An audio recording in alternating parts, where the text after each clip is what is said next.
ഈ രാഹുൽ മാങ്കൂട്ടം വിഷയവുമായി ബന്ധപ്പെട്ട് കേരള സമൂഹം അകറ്റി നിർത്തേണ്ട രണ്ട് പേരുണ്ട്. രണ്ട് രാഷ്ട്രീയ നേതാക്കൾ. യു.ഡി.എഫ് കൺവീനർ അടൂർ പ്രകാശും വടകര എം.പി ഷാഫി പറമ്പിലും. രാഹുൽ മാങ്കൂട്ടം എന്ന സെക്ഷൽ പെർവർട്ടിനെ അവൻ്റെ എല്ലാ ലൈംഗിക കുറ്റകൃത്യങ്ങൾ അറിഞ്ഞിട്ടും പൊതുസമൂഹത്തിൽ ന്യായീകരിച്ച കോൺഗ്രസ് നേതാവാണ് അടൂർ പ്രകാശ്. അവൻ്റെ പീഡനത്തിന് ഇരയായ യുവതിയുടെ ഫോൺ സംഭാഷണം പുറത്തു വന്നപ്പോൾ അത് AI സൃഷ്ടിയാണ് എന്ന് മാധ്യമങ്ങൾക്ക് മുന്നിൽ പറഞ്ഞ വ്യക്തിയാണ് അദ്ദേഹം.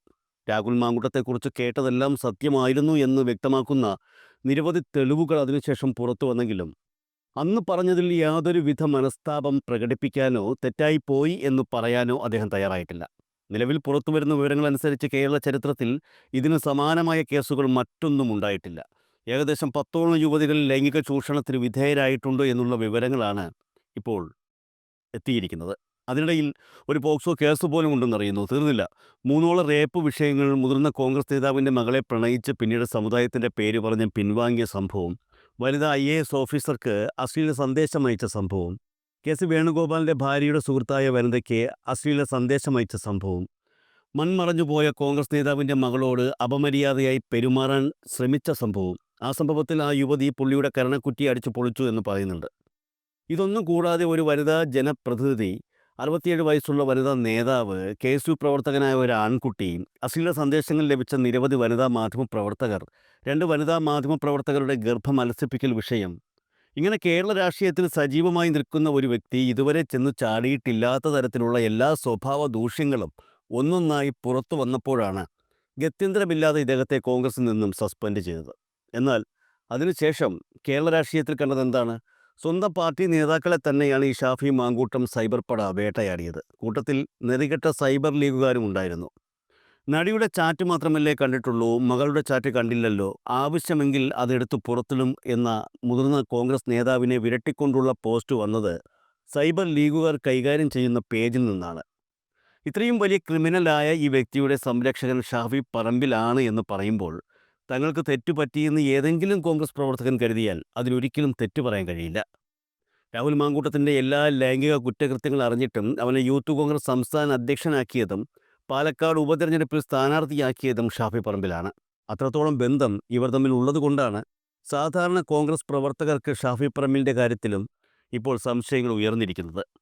വെളുക്കേച്ചിരിക്കുന്ന മുഖത്തിനപ്പുറത്ത് അറപ്പുളവാക്കുന്നതും വെറുക്കേണ്ടതുമായ ഒരു ക്യാരക്ടർ ഉണ്ടോ എന്ന സംശയം ഉയർന്നിരിക്കുന്നത്. ക്രൂരമായി ആക്രമിച്ച് ശരീരമാകെ മുറിവേൽപ്പിച്ചു, ഗർഭിണിയാകണമെന്ന് ആവശ്യപ്പെട്ടു. ഇങ്ങനെയുള്ള ഗുരുതര ആരോപണങ്ങൾ, അത് ആരോപണങ്ങളല്ല, അവർ നേരിട്ട യാഥാർത്ഥ്യമാണ്. അത് വരുമ്പോൾ ഇന്ന് ഫെനി നൈനാൻ മാധ്യമങ്ങൾക്ക് മുന്നിൽ വന്നു. ഈ പെൺകുട്ടിയെ രാഹുലിന് പീഡിപ്പിക്കാൻ അവസരമൊരുക്കി കൊടുത്തു. അങ്ങനെ തന്നെ പറയണം ഫെനി നൈനാനെ. മറ്റു കേസുകളിലൊക്കെ കൂട്ടുനിൽക്കുന്നത് പോലെ, പെട്ടിപിടിക്കാനും കാടടിക്കാനും എല്ലാത്തിനും കൂട്ടുനിൽക്കുന്നത് പോലെ ഈ ഗർഭമുണ്ടാക്കി കൊടുക്കാനായിട്ടുള്ള രാഹുലിന്റെ ഈ ത്വരയ്ക്ക് കൂട്ടുനിൽക്കുന്നതും ഫെനി നൈനാൻ തന്നെയാണ്. ആ ഫെനി നൈനാൻ ഇന്ന് വന്നിട്ട് പറയുകയാണ് ഈ പെൺകുട്ടി പറയുന്നതെല്ലാം പച്ചക്കള്ളമാണെന്ന്. അങ്ങനെ പറയുന്ന ആൾക്ക് കൊടുത്തിരിക്കുന്നത് എവിടെയാണ്? ആ സീറ്റ് ഏതാണെന്ന് കൂടി ഞാൻ പറയാം. അവിടെ തെരഞ്ഞെടുപ്പ് കമ്മിറ്റി ഓഫീസ് പൂട്ടിയല്ലോ. അടൂർ നഗരസഭയുടെ 8ാം വാർഡിലെ UDF സ്ഥാനാർത്ഥിയാണ് ഫെനി നൈനാൻ. ആ ഫെനി നൈനാൻ ഇനിയും ചുമക്കണോ കോൺഗ്രസ്? 8ാം വാർഡിലെ ജനങ്ങൾ എന്തിനു വേണ്ടിയാണ് ഫെനി നൈനാന് ഇങ്ങനെ കാറ് പിടിച്ച് കൊണ്ടുപോയതിനാണോ 8ാം വാർഡുകാർ വോട്ട് ചെയ്യേണ്ടത്?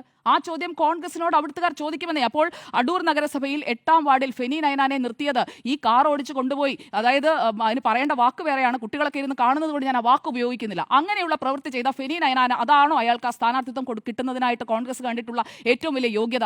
ഇങ്ങനെയാണോ നിങ്ങൾ പാലക്കാട്ടേക്ക് കെട്ടിയിറക്കിയ രാഹുൽ മാങ്കൂട്ടത്തിൽ 2023 മുതൽ, അതായത് തെരഞ്ഞെടുപ്പിലേക്ക് അവിടെ ഉപതെരഞ്ഞെടുപ്പിന് കളമൊരുങ്ങുന്നതിന് 2024 ഷാഫി ജയിച്ചു പോകുന്നത് വടകരയിൽ നിന്ന്. അപ്പോൾ 2024 നടക്കുന്ന ഉപതെരഞ്ഞെടുപ്പിൽ ഈ കേസുകളിലൊക്കെ പെട്ട 2023 മുതലുള്ള കാര്യങ്ങൾ കോൺഗ്രസിന് മുന്നിൽ ഉണ്ടായിരുന്നിട്ടും അയാളെ വീണ്ടും സ്ഥാനാർത്ഥിയെ അവിടെ കെട്ടിയിറക്കിയത് എന്തിനാണ്?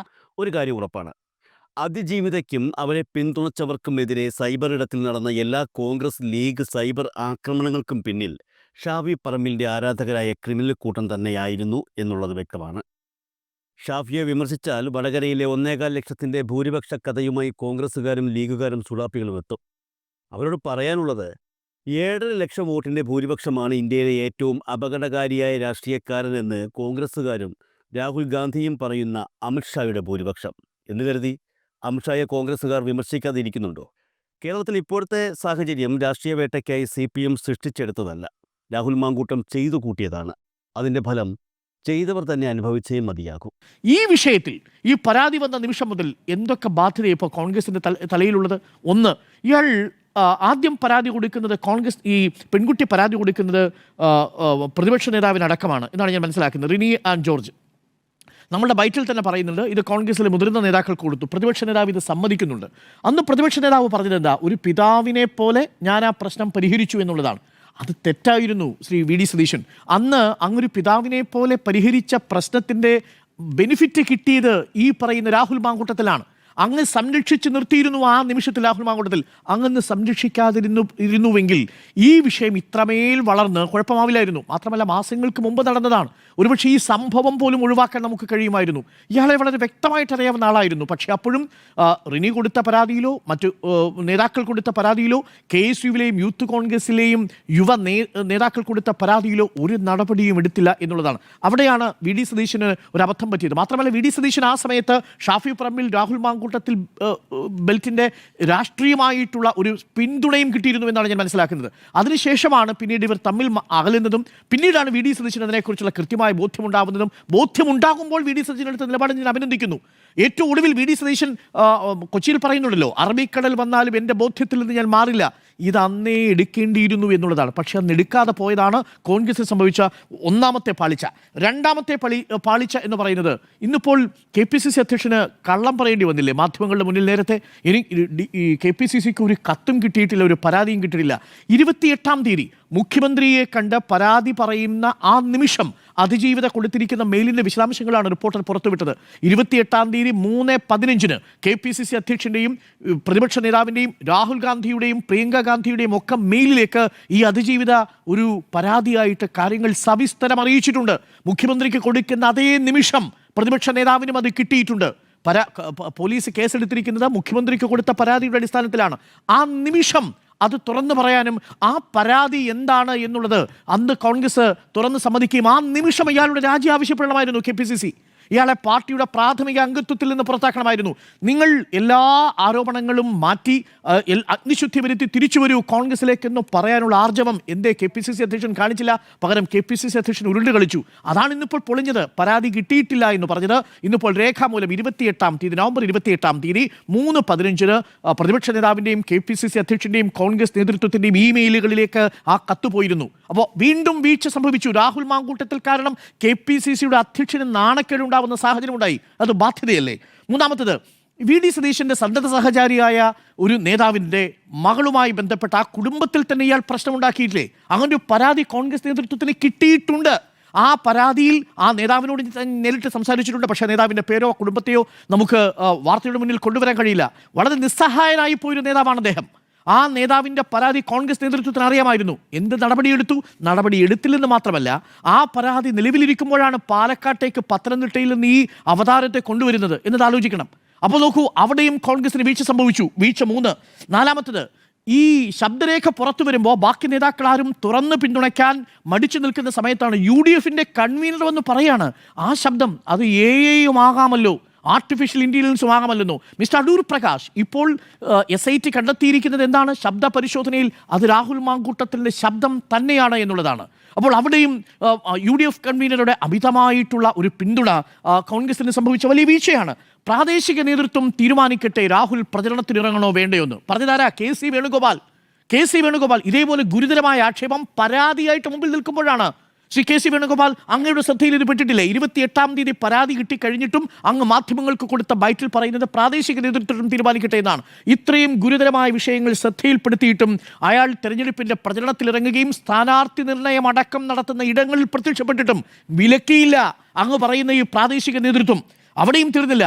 അദ്ദേഹത്തിൻ്റെ സന്തത സഹചാരിയായ ഫെനി നൈനാന് ഈ വ്യാജരേഖ കേസിൽ ID കാർഡുമായി ബന്ധപ്പെട്ട കേസിൽ ആരോപണ വിധേയനായ ഫെനി നൈനാന് ഈ പാലക്കാട്ടെ പല വിവാദ വിഷയങ്ങളിലും ഇയാളോടൊപ്പം ഉണ്ടായിരുന്ന ആൾക്ക് സീറ്റ് കൊടുക്കുന്ന സമയത്ത് ഇപ്പോൾ വന്നിരിക്കുന്ന പരാതിയിൽ ഇയാളെ ബലാത്സംഗം ചെയ്യുന്ന ഹോം സ്റ്റേയിലേക്ക് കൊണ്ടുപോയത് ഈ ഫെനി നൈനാനാണെന്ന് പെൺകുട്ടിയുടെ പരാതിയിൽ പറയുന്ന അയാൾക്ക് സീറ്റ് കൊടുത്തിരിക്കുന്നു എന്നുള്ളതാണ്. ഒന്ന് ആലോചിച്ച് നോക്കൂ. പത്തനംതിട്ടയിൽ കണക്കിലെടുത്ത് നോക്കിയാൽ 1 ഡസനോളം സീറ്റുകളിൽ ഈ രാഹുൽ മാങ്കൂട്ടത്തിലെ വ്യത്യസ്ത സമയങ്ങളിൽ അനുകൂലിച്ചവർക്കും പിന്തുണച്ചവർക്കും സീറ്റുണ്ട്.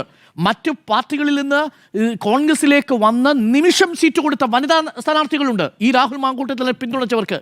ആ സീറ്റ് കൊടുത്ത ചരിത്രമാണ്. ഇവിടെയും സംഭവിച്ചത് വീഴ്ചയല്ലേ? ഇന്നിപ്പോൾ പ്രതിപക്ഷ നേതാവ് പറയുന്നല്ലോ ഫെനി നൈനാന്റെ സ്ഥാനാർത്ഥിത്വത്തെക്കുറിച്ച് പരിശോധിക്കുന്നു. ഇനി എങ്ങനെ പരിശോധിക്കാനാ? സ്ഥാനാർത്ഥി നിർണ്ണയവും കഴിഞ്ഞു, നാമനിർദ്ദേശ പത്രിക പിൻവലിക്കാനുള്ള അവസാന സമയവും കഴിഞ്ഞു. അയാളെ വിജയിപ്പിക്കുന്നത് കോൺഗ്രസ് ഇഷ്ടപ്പെടുന്നുണ്ടോ ഇല്ലയോ എന്നതാണ് ചോദ്യം. ഇന്നെന്തായാലും അയാൾ തെരഞ്ഞെടുപ്പ് ഓഫീസ് അടച്ചു പോയിട്ടുണ്ട്. മാത്രമല്ല ഈ വലിയ സൈബർ സംഘത്തെ തുറന്നുവിട്ടതിൻ്റെയും ഉത്തരവാദിത്വം തീർച്ചയായും കോൺഗ്രസ് നേതൃത്വത്തിനുണ്ട്. ഇപ്പോഴെങ്കിലും ബെറ്റർ ലേറ്റ് ദാൻ നെവർ എന്നുള്ളതാണ്. ഇയാളെ കോൺഗ്രസിൻ്റെ പ്രാഥമിക അംഗത്വത്തിൽ നിന്ന് തന്നെ പുറത്താക്കുക. വി.ഡി. സതീശനെതിരെ തിരിഞ്ഞൊരു ക്രിമിനൽ ഗാങ്ങിനെ വളർത്തിയെടുത്ത രമേശ് ചെന്നിത്തലയ്ക്കും രാജ്മോഹൻ ഉണ്ണിത്താനും ഷാനിമോൾ ഉസ്മാനും എന്തിനേറെ ഉമാ തോമസിനെ പോലെയുള്ള നേതാക്കൾക്കെതിരെയും തിരിഞ്ഞ എപ്പോൾ വേണമെങ്കിലും തങ്ങൾക്കെതിരെ തിരിഞ്ഞേക്കാവുന്ന ഒരു ഭസ്മാസുരനെ കൊണ്ട് കോൺഗ്രസ് വലഞ്ഞിരിക്കുന്നു എന്നുള്ളതാണ്. ഇയാളെ ഇത്രമേൽ വളർത്തിയതിൻ്റെ ഉത്തരവാദിത്വമുണ്ട്. ഇനി എത്രയും പെട്ടെന്ന് ഇയാളുടെ ഈ അവതാര ലക്ഷ്യം കൂടുതൽ കോൺഗ്രസിനെ നശിപ്പിക്കുന്നതിന് മുൻപ് അയാളെ പുറത്താക്കുക എന്നുള്ളതാണ് പാർട്ടിക്ക് ആകെ ചെയ്യാനുള്ളത്.